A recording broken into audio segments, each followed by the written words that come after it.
So my number two film is from 2001, and it's Mulholland Drive, written and directed by David Lynch, starring Naomi Watts, Laura Herring, and Justin Theroux. So the IMDb plot summary: after a car wreck on the winding Mulholland Drive turns a woman into an amnesiac, she and a perky Hollywood hopeful search for clues and answers across Los Angeles in a twisting venture beyond dreams and reality. I put this movie on my list because I was thinking back to the moment that I really was like, wow, acting is an art form. And it goes back to this movie and Naomi Watts' performance. Like very clearly eye-opening thing for me in this film when I saw this in theaters, like in college. And I was like, oh my gosh, like actors can do this. I don't know, something about her performance here clicked. And before I get into too many details about like what it was and what still speaks to me today, like have you seen this movie? Had you seen it before? Maybe bits and pieces. It's one of those sort of, shameful to admit blind spots, because this movie is so iconic, which I had avoided. So it was fun to finally watch it in its entirety in preparation for this episode. Are you a David No, Lynch a film? Okay, got it. that's Yeah, why. he was a filmmaker that I was obsessed with in high school. Yeah. So this movie came out in theaters and I went and saw it, and really, like, it was some Naomi Watts' performance. And the thing about this film that is also so brilliant, I mean, I think this is one of the best films of this century easily, is that it starts out and it's very cheesy and kind of soap opera-y, and Naomi Watts' performance is very naive. And she's this actress who's coming in from Canada and come to Hollywood, and she's very optimistic and really perky, like the plot summary said. All that comes through in her performance. Seems like she's in a soap opera, and it's like, okay, nothing that interesting or unique here. I kind of understand what this actress is doing. Naomi Watts, this is the movie that made her too. Like I wouldn't know who she was before I saw this. And there's even a scene where she's rehearsing with her roommate. She wants to be an actress, so she's rehearsing a scene, and she gives a performance. It's like, okay, I can see this type of very wholesome, naive kind of person putting on a performance like this. Seems like an actress playing an actress. And then you finally get to the audition that she gives, and all of a sudden then it's like a completely different performance. Not only you're shocked that Naomi Watts is kind of giving this, because I again wasn't familiar with her as an actress, but this character, all of a sudden she's super sexual. It's very not very realistic acting. She starts crying in different parts of it. It's like completely transformative in a way that at least I didn't expect at all this character could ever be that good of an actress. Like, you think she just sort of someone who's going to get spit out by Hollywood because she's not really that talented. And then that one scene, it's this incredible transformation that Naomi Watts gives, that is, again, shocking to not only the people in the movie, but to me, at least as an audience member. I was like, oh my God, like, whoa, like what just happened there? Like, how could somebody still believe? I believe that's the same character, but she's giving on a performance in that scene that I never thought the character could give. And then the movie totally changes directions in the final act when you realize that maybe the whole film has been a dream, and she has to play this version of the character that is very bitter, resentful, angry. Everything that she was trying to do in the first part of the movie that was the opposite of that. Like, she's not naive anymore. Like, she's kind of been through some stuff in Hollywood to turn her into a much more bitter, failed actress, I guess I should say, instead of aspiring.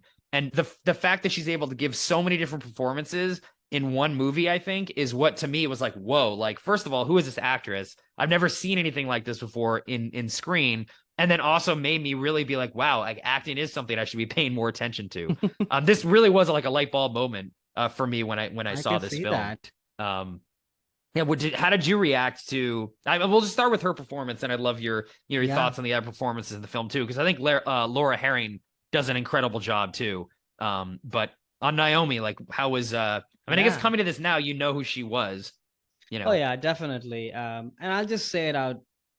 First, I'm not a huge Naomi Watts fan. No, I like her. Yeah, but, yeah. There's always been something about what I said up top about the inside outness of a performance that I've always felt missing.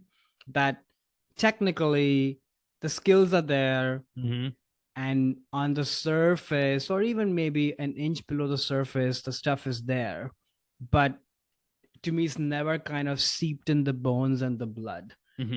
Is if that makes sense. So yeah, no, totally. so I came with, I guess, a little bit of that bias, and I would say I was pretty wowed by it, and part of it was that I'd heard so much that this is sort of her, greatest performance and such. So I totally agree with what you're saying, that it is, she is playing multiple characters, and you really get to see a lot of skill at display.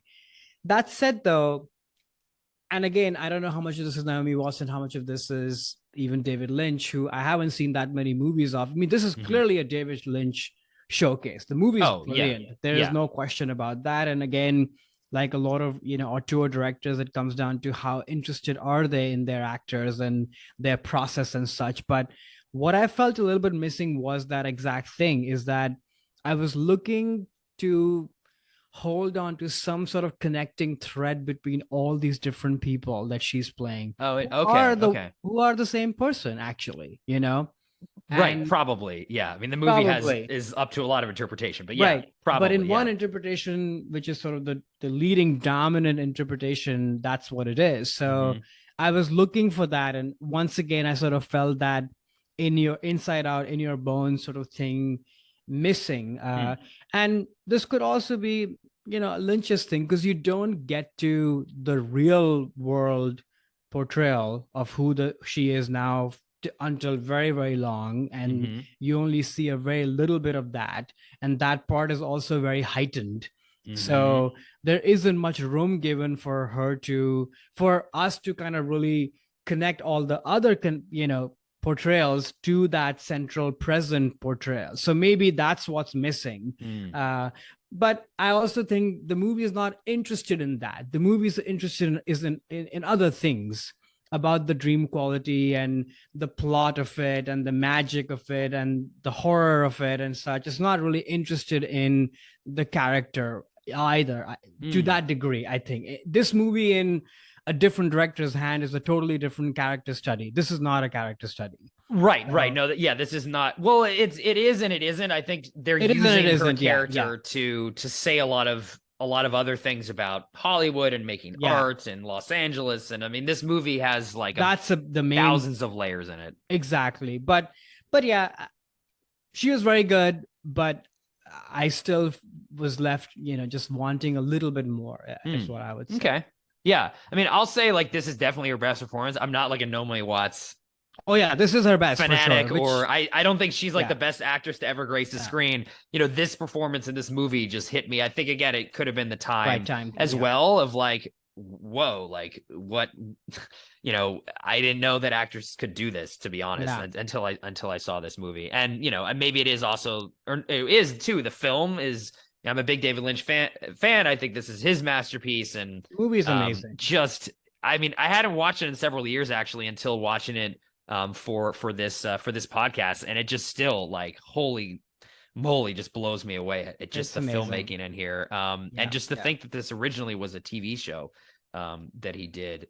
It was a pilot that got rejected, and then they tacked the ending onto it, and they went back and they filmed basically the third act of the movie was all added in later, because it was just supposed to be a TV show. Oh wow, I'm so glad that didn't happen, because this has to be a contained story, otherwise it loses its power, I think. Yeah, I mean, Naomi Watts actually is even quoted as saying that she was more excited about the character once she got the third act was added in, and she could realize, oh, this is sort of what this person's trying to do. There's a lot more here than me just playing the young, naive ingenue who comes into town, because that's all that it was. It's just a pilot for a show originally. And when they canned it, Lynch is like, okay, well, now this is what I would have done. And he added all that stuff in there, and that even made Naomi Watts more excited about the project too. That's great. But yeah, definitely one of my favorite movies. And I think the one that helped me understand acting and talk about the rest of the stuff that I'm talking about. Because you really are seeing that sort of thing of one person playing different people, in its entirety. So I can totally see that. Hey there, it's Alex. If you like the review and discussion Karan and I just had, make sure you subscribe to our channel, Movies That Shaped Us, to get full episodes. Every other Wednesday, Karan and I cover a topic around important people, places, events, and moments in our lives, and then explore it through 3 of our favorite movies. Subscribe right now or follow our podcast on Spotify or Apple Podcasts via the link in the description below. Hope you join us for the journey.